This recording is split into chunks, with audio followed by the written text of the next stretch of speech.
This week I got to talk with Robert Bailey about his new emotional action thriller, The Boomerang.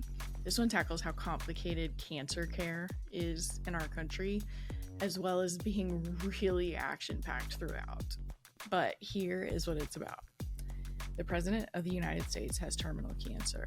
Chief of Staff Eli James, his faithful consigliere and best friend, is one of the few who know.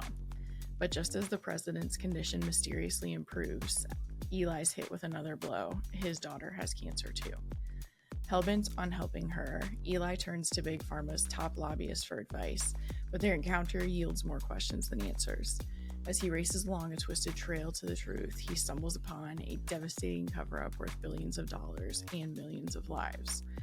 Armed with this deadly secret, Eli goes rogue, fleeing with his family out west. To keep them safe, he forms an uneasy alliance with land baron Nestor the Beast Sanchez, known for his ruthless power tactics. An epic showdown brews, and it's the state versus one desperate citizen willing to risk everything to save his daughter. Can Eli broker a truce with his once allies, or will there be war in the desert? This book is wild. It takes so many different turns throughout the entire book. But Robert Bailey also was inspired to write this story by sitting in waiting rooms while his wife was dealing with cancer as well. And so you can feel how emotional this story is, of just wanting answers and wanting a solution. But it also has all of those really good hallmarks of like an action thriller as well. It goes across the country into multiple locations, and once the action gets going, it really doesn't stop. That being said, let's hear from Robert. I am very excited to dive into everything you brought up in The Boomerang, all kinds of things. But I did want to get to know you a little bit more here before we dive in. So you've been a published author for a while now, and you've written lots of books, but when did you know you wanted to write a book? Or did you, like, what was your moment when you were like, I think I could be an author? So it was gradual for me. I always loved to read. And I took a creative writing class my last semester of college. And, we wrote, I think, 3 or 4 short stories. Mine were terrible. Mm. But I enjoyed the process and got enough positive comments to think there might be something there. And then when I was in law school, I started thinking about the idea for the professor. It started as my first book. That it was a kind of a smart aleck idea at the time of what would happen if this law professor actually had to try a case. But Yeah. it stuck with me, and I'm a situational writer, so that kind of gave me a situation. What would happen if a professor of law had to go back to the courtroom after many years of teaching, and so that helped. And along the way, I read Stephen King's book on writing, which has been the inspiration, I think, for so many, writers. And I think it really was kind of freeing for me to read his advice, which is so simple, but yet so, to me, it was just really moving. And so, gave it a shot. Yeah. Yeah. I mean, that would be the book that could help you with that. I've read it as well. And the part that stuck with me was when he talks about, like, in your first draft, like, tell yourself the whole story, and then you can go back and remove the parts that aren't the story. Yes. And kind of like you're saying, it's so simple, but you're also like, oh, okay, I see how I could actually write something. Yeah. How did your writing process develop? So do you outline? Do you pants it? Like, how do you approach each book, or is it different with each one? So for the professor, I totally pantsed it. And, I ended up with a 800-page first draft, which Whoa. was way too long. I really taught myself how to write by writing. And one of the things Yeah. that I had to learn how to do was, to amp up the pacing of the story and to cut out fluff. And I just did that trial and error, really. Yeah. But it really did help to have his advice, Stephen King's advice about just write it all and then get out of your own way. It's going to stink the first draft, so don't be too judgmental, and then go back and try to fix it. And I think what's happened to me along the way is I do benefit some from kind of a loose synopsis where I will write Mm, a 3 or 4 page synopsis that's just a general story outline. It's not a specific outline. Too much outlining tightens me up. So I just yeah. want to have a general idea of the story so that beginning through end, so that I have a roadmap in case I get, some blockage, or if I take a dirt road too Yeah. long, I can come back to where I was. Totally. Do you get to know your characters as you're writing, or do you do any like character prep ahead of time? I think for some characters, definitely they evolve, over time. And, a lot of times that happens with supporting characters where at first you just want them for a specific thing. And then you realize, hey, I may want them for something else. Or maybe the main character just needs something. And we've already introduced this character. That happened with the Jason Rich series and his neighbors, the Tony Dandle brothers, which were really just supposed to be window dressing. And then as the stories evolve, they become kind of part of his family. And so I think with the main character, I normally have a pretty good idea, but even they sometimes Yeah. will surprise me along the way. And that's the fun of writing to me. If there weren't little surprises like that along the way, I don't think it would be near as much fun. Yeah. I've definitely heard people comment on that type of like, yeah, they want to be surprised. And if they're surprised, then they feel like the readers will be surprised. Right. So Exactly. all of that's kind of fun to have come together. Um, I did see that you also went to law school, and a lot of your previous ones obviously focus on the law or lawyers or law professors.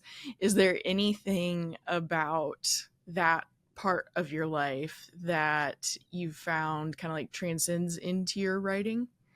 I think as a lawyer, you meet so many wonderful characters in the practice of law, Mm, clients, judges, people that work at the courthouse. I think that my writing has definitely been informed by the people I've met along the way. I do think as a trial lawyer, you are storytelling in a way. Each case is its own mm, story. The witnesses are characters. And when you try a case, it really is like putting a play on for the jury. And so I think there's a lot of synergy between the two professions. And definitely being a lawyer, I think, has made me a better writer. And I think mm. until I retired last year as a lawyer, I think being a writer made me a better trial lawyer, just Oh, because I wow. was more informed in the storytelling aspect of it. Yeah. It is. It's so interesting to me the different ways that stories are useful in all kinds of professions, since like we kind of like as humans process so much stuff through story, or it helps us understand a point of view. So that totally makes sense that it kind of goes back and forth. Like it actually helps that the writing helps the lawyering part, and then the lawyering part kind of helps the writing part. Absolutely. Yeah. So with this book, I did read in your acknowledgments, there's some personal inspiration for this book. What was kind of the moment where you were like, I really think I could write a thriller that actually really tackles cancer treatment and healthcare in America?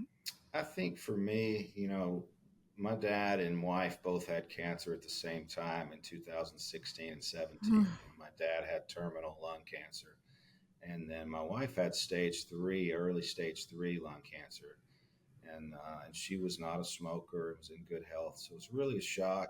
They were treated at the same time. It was a really high intensity kind of moment in our life, and Yeah. just had this front row seat for cancer treatment in America. And they both were treated well, had good doctors, but it was very frustrating, because really, if you're not a surgical candidate, which my wife thankfully was, there's not a whole Mhm. lot that they can do to get rid of it. My dad was just buying time, and he Mhm. fought hard, and his prognosis was 8 months. He lived 10 months, but I think along the Wow. way, it really informed my storytelling because I never really got a chance to mourn my father before he died, or after he Mm, died, because my wife went right into her surgery a month later. And so, right. you know, I think that I wrote a little inspirational novel called The Golfer's Carol, which was sort of a tribute to my father and sort of allowed me to mourn him. That was kind of side A to our cancer journey, and then side B is the boomerang. The boomerang is what you hear in waiting rooms when you're waiting for news that's going to define your life. And people are Mm. nervous and they're desperate and they talk, and these are the things that they talk about. Why Yeah. isn't there a cure? And if there was a cure, would the government hide it from us? And I think those types of, nervous chatter is what informed this story. And I thought it would be Mm. interesting to explore. I thought it would be therapeutic for me to put out some of Mhm. the thoughts and feelings that I had, and certainly some of the inner chapters in the book. The scenes at MD Anderson and then the waiting room, and even the fundraising scene at the end are thoughts and Mhm. feelings I've had about you know what happened with my family. And so to be Mhm. able to put all of that into a story, and then at the heart of the boomerang is a family journey. What a Mhm. family's willing to do, and what Eli James is willing to do to save his daughter's life. And so Mhm. I feel like beyond the conspiracy, that's what the story is really about. And I think Eli is every parent. He's not a great guy the first time you meet him in the story, but I think Mhm. you can bond with Eli through that journey that so many people have. What would you do for a family member? You do whatever it took. And so that's how he feels about his daughter. And I think that Yeah. type of desperation is something I wanted to explore in the story. And the Mhm. backdrop of the conspiracy are just stems from things I heard in waiting rooms. Yeah. Yeah, and the tension for him of like he has like professional duties to feel allegiant to, but also at the end of the day, it's going to be your family who you're going to take care of the most. So how did you really approach like that's his tension kind of throughout the whole novel is like how much am I willing to be morally ambiguous, like what all am I willing to do. So how did you kind of like connect to that very emotional part with like a thriller plot that kind of thrives in a desperate scenario? I think his role as chief of staff, creates a lot of that tension. His very best friend in the world is Lionel Cantrell, who becomes the president. I put that first scene in the story to show how far these guys go back. Lick Skillet forever. They grew up in this little town called Lick Skillet, Alabama, and Mm-hmm. they grow up to be president and chief of staff, and they are best friends. There is a very much a tension that happens between them as Lionel is given this wonderful gift and told not to tell Mm-hmm. anybody, and his best friend, his goddaughter, gets Yeah. cancer and he can't do anything about it. And then Eli sees his best friend getting better while his daughter is fading away with all this chemo, and he is desperate, and he has connections through Big Pharma, through just being the chief of staff. He uses those, which I think a Mm-hmm. person would do in that situation. And Oh then he yeah. figures it out. And once he figures it out, that's when he has to do it. He faces the ethical dilemma of what am I going to do with it? And of course, he Yeah. chooses his daughter over the country, Right. and really over everyone else. This is about him Yeah. saving Bella more so than the world. Mm-hmm. I think that's Right. what makes the story, at least from his end, really real. Is he's dealing with these real issues and the betrayal that he feels from his friend and from Mm-hmm. the people that ought to be there helping him, and he's kind of out on an island. But of course, he has his Mm-hmm. team and his mom and his Yeah. and then of course his wife's friend Nestor, who's this bad guy Mm-hmm. that becomes a good guy in the story. Yeah. Yeah. Totally. It also is really it's what Eli is unraveling too is kind of like government conspiracies, but also like big pharma as well. And when I was reading this, I coincidentally saw an interview with someone who was saying, a woman who was saying like we're trying to convince like companies that do medical tests to do more testing on women because we for years we've just done a lot of our medical testing on men, so there's not as much information for women. And she was saying how the only way that she could get people's attention was by putting it into dollar values and being like, if you focus on women, here is this big industry that you could then like, that isn't being capitalized on, and you can do that. And it's like, she's not wanting to put a dollar amount on it, but it's the only way to get them to pay attention. Right. So some kind of similar stuff there. Did you do, it sounds like you heard people in waiting rooms, but did you do any other research into like Big Pharma and like the relationship with the government? Yeah, one of the things that was that changed a little bit in the plotting of the story is that I feel like the story became really a government conspiracy more so than Big Pharma. I think the Mm-hmm. government is afraid of what Big Pharma will do with the cure once they have it. They don't trust them Mm-hmm. to make it the right way, to distribute it the right way, to give it, you know, to do it right. I mean, they are worried about pharma, and so that is a big part of Project Boomerang, the Department of Defense initiative that covers it up's reason for doing so. Mm-hmm. And I think the overriding tension, I think there also is, and one of the characters talks about it, is you have all of this inefficiency now, with Mm-hmm. medicine and with phar- pharmacological stuff, where it's just the wild, wild west, where a prescription may cost this, but if you have this coupon and this RX card and this blank, it costs this. And it's like, Mm-hmm. it's not black and white. It's really gray. And, should this test be ordered? Well, if you give this symptom, that's 8 more tests and all this money. And I feel like this story comes along at a time where people are really frustrated by that. I've Yes. heard from doctors who are kind of aging out and retiring, that how frustrated they are with it.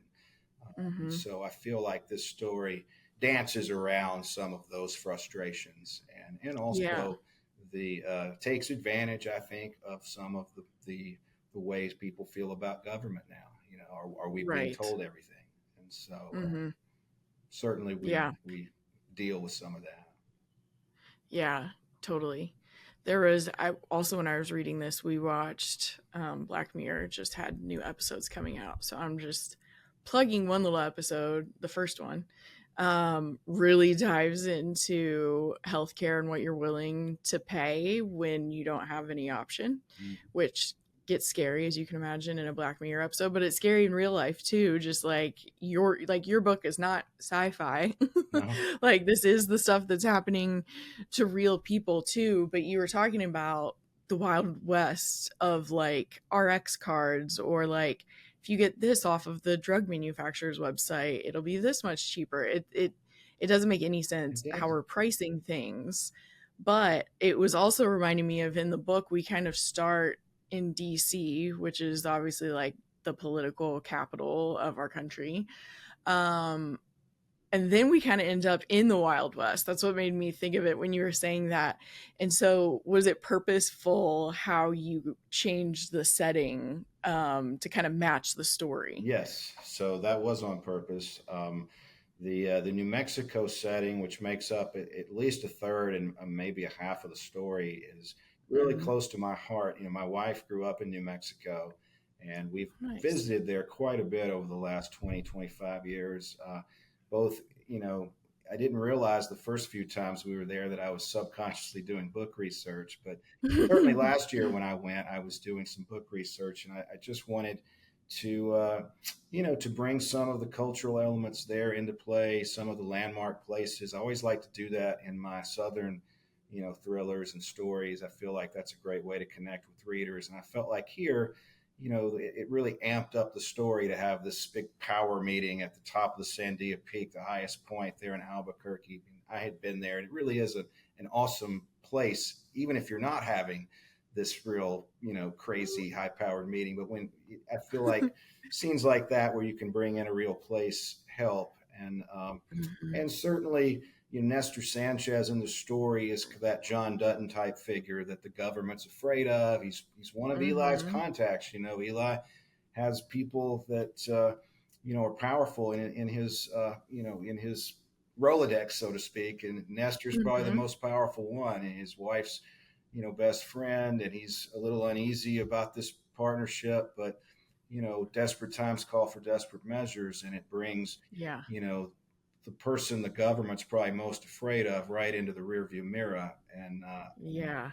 that was it was kind of fun to make the bad guy the good guy in this story, because he never really Yeah. stops being bad. But Right. in my story, at least he's not a hypocrite. Right. He's Yeah. still never. Yeah, and the relationship between Eli and him you kind of touched on is like very unique and very dynamic, and there are a lot of layers going on, but they also do need to depend on each other. Did you have fun kind of like writing their interactions since they were so different? Yes, probably some of my most fun in the story, when I've got the two Nice. guys and I've foreshadowed Nestor for 300 pages, and now I've got them both, on the banks of the Rio Grande, and they're breaking down, what's about to Yeah. happen. And I was nervous, as the writer. Uh-huh. And I feel like when you have the nerves and the jitters, the reader will too. When I'm feeling, Yeah. tears, the reader will feel tears. And so I was a little nervous for those scenes. And I feel like, I hope that translates over to the page, because Hmm. that was the idea. Yeah.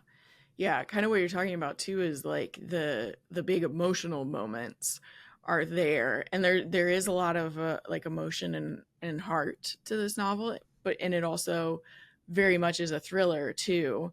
So how did you kind of use like the emotional moments but also like keep the plot going? I feel like there's just a balancing act to that. And the only way that happens a lot during editing, where you're reading it Mm, and you're like I kind of, sometimes a book will start off and it's just, wah, really fast. And yeah. you can almost feel like, gosh, I need a breather. Let's dial it Yeah. back and show the reader the character softer side or something else, Hmm. part of the setting. And I feel like with emotional parts to the story, in this story, sometimes the emotional parts drove some of the tension, especially when they're finding Hmm. out whether Bella is cured of the disease or Oh. not. And they're in the cancer center and the government's closing in. And I sort of used the emotions to amp up the tension, which Mm-hmm. was unique to this story, and certainly played off of that. Mm-hmm. And then some of the emotional scenes. One of my favorite scenes is in the barn with Nestor and Eli's mom, and they're about to go to the peak, and it's a slow emotional moment, but it's right before a really big moment. Mm-hmm. And so I feel like you can have little ebbs and flows in the story where you're sort of tuning up the band, so to speak. And I feel like Yeah. that's when it really works. Yeah, it does help you feel more connected to the characters, which I do feel like raises the stakes of everything that's happening because you're so invested in like all of their feelings before they're about to have to go do something really terrifying. Um with the research process, did you stumble upon any just absolutely wild conspiracies that you were like, we're not going to include that one? No, I mean, I did a lot of research for this book, and Hmm.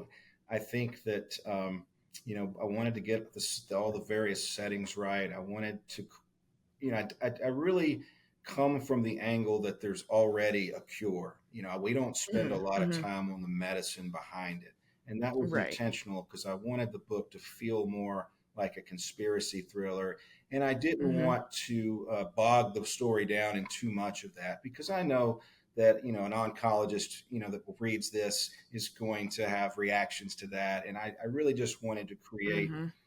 a world where there is a cure. And Right. so for me, I just wanted to get some of the talking points right, Hmm. and sort of, just you've got to buy into that right from the opening page. Yes. And then beyond that, I feel like I just wanted to, you want the story to feel as real as it can, even though the Hmm. premise is really wild. So, Yeah. and I feel like a lot of times you have to do that by kind of foreshadowing. If I had introduced Nestor on page 3 and shown him, then he wouldn't have been near as powerful as foreshadowing him for 200 pages, and Yeah. then he comes out. And so that's part of the Yeah. process too. And of course, I make mistakes. In the editing, I had 5 or 6 people in this 2-person Apache helicopter. And so I ended Right. up having to give Nestor 2 helicopters, because I didn't want to lose the Apache. It was too cool. Right. And so I ended up giving him a second one. So, and then I was like, well, gosh, should this guy have 2 helicopters? And so you go Right. through that. But at that point, I was like, everybody knows he's such a badass, for lack of a better Yeah. term. Is it that much of a stretch for him to have more of an arsenal? And so, Right. um, He is such a huge figure in the book, and your comparison to the Duttons like really amplifies that or explains that really well. Did you do anything, or like did you have fun building out what his version of like extreme wealth and power was like? oh yeah, I loved. The character is so down to earth to be so Mm. powerful. He wears a shirt that says Nestor on it. And I knew Mm-hmm. a powerful man in Charlotte, North Carolina, when I was growing up, Mm. who dressed like that, very much like the people that worked with him. And I just thought that was a cool Yeah. detail. And then, he lives in Los Lunas. When he could live in a castle, he lives amongst the people. And then of course he nobody's ever really gotten a good look at him either. And so Mm-hmm. that's another part of the Nestor, um, you know, mystery. And Mystique. so Yeah.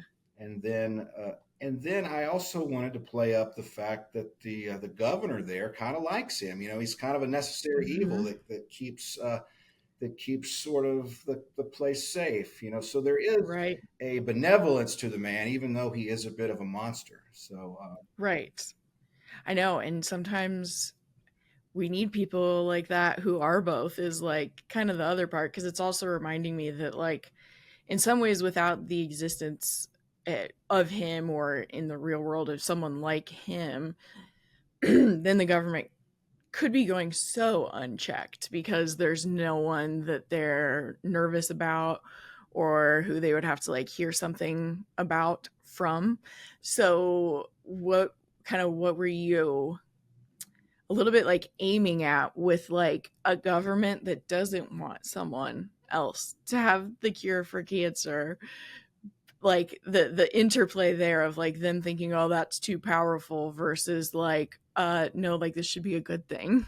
yeah, I think that a lot of that, the government worry was financial. That it would cripple the Mm-hmm. economy, which maybe it would or maybe it wouldn't. But that was the kind of thing that I heard in waiting rooms as the reason why people would think Mm. the government might hide it.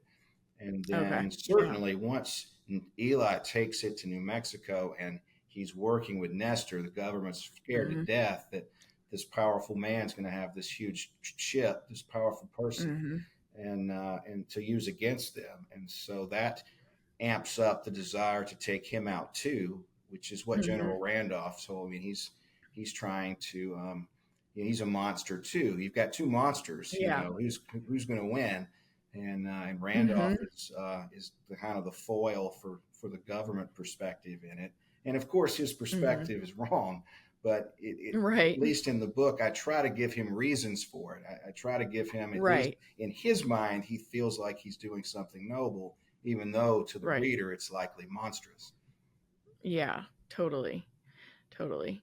um I'm not gonna say the ending. I'm gonna keep it spoiler free, but some there's some people who don't make it to the end. Did you know when you were starting the book, that you had a plan for some people to be sacrificial? I think that I did. I feel like the I feel like the ending of the book was pretty clear in my mind. There were a few of the supporting characters whose endings changed a little as we got Mm-hmm. into it, and I felt like we needed just a little more consequence. Yeah. And a lot of times that happens because you want the reader to feel the consequences of the actions of the characters. And so, Right. um, Yeah. and definitely, I feel like some of the some of those deaths really amp up the conflict for the family and Mm-hmm. make it Yes. more real for them. Not that it needed to be any more real, but more Mm-hmm. real. And so, Yeah. And so that's Just tough. raises I it. hate Yeah. sometimes you do that and you go back. I've gone back and looked at characters I've killed off in other books, and I'm like, wow, I wish I still had that character. Yeah, you're like, what was I thinking? Right. What was I feeling? So at the end, I have been asking people, do you read while you're writing? And if you have you read anything that you loved recently? Yes. So I do read while I'm writing. And Mhm. I read a vast variety of things. The last book I read was A Man Called Ove by Frederick Bachman, Mm, which is the mhm. book that A Man Called Otto, the movie, was based on. And it was Yeah, fantastic. I loved it. yeah. And I've been on a bit of a inspirational novel kick. Before that, I read Wally Mm. Lamb's book, She's Come Undone, which had been recommended to Ooh, me by that sounds several good. people. And it was fantastic, just an amazing main character. And so I feel like sometimes, and those are books that just were recommended to me. And I thought Yeah. be good. I think you become a better writer by reading different types of stuff and just seeing how Hmm. that writer made choices along the way. It's making choices is what it's all about, and it's hard Right. sometimes. I'm writing my 12th book now, and I'm in the midst of it, Yeah. and it's still hard. Yeah. I mean, it never gets really Hmm. much easier. Sometimes it's in some ways harder because when it's bad now, Yeah. a Right. lot sooner. And Yes. so anyway, Yeah, I'm trying to finish a draft of a first book myself, and I that's what I started to run into. I was like, I kept telling my husband, I'm like, you have to write every scene though. Like you have to come up with so many scenes. right. And then you're like, is it good? No, this could be better. And it's like, oh, but there are more scenes you've still got to write. It just doesn't stop. So it is lots of choices to get to the end of a book. Yeah, absolutely. Where can people follow you to stay up to date with everything? Yeah, so Robert Bailey Books is my website, robertbaileybooks.com. And then if you go there, it has my Facebook and Instagram and Twitter and all that stuff on there. We normally Mhm. keep those pages pretty up to date.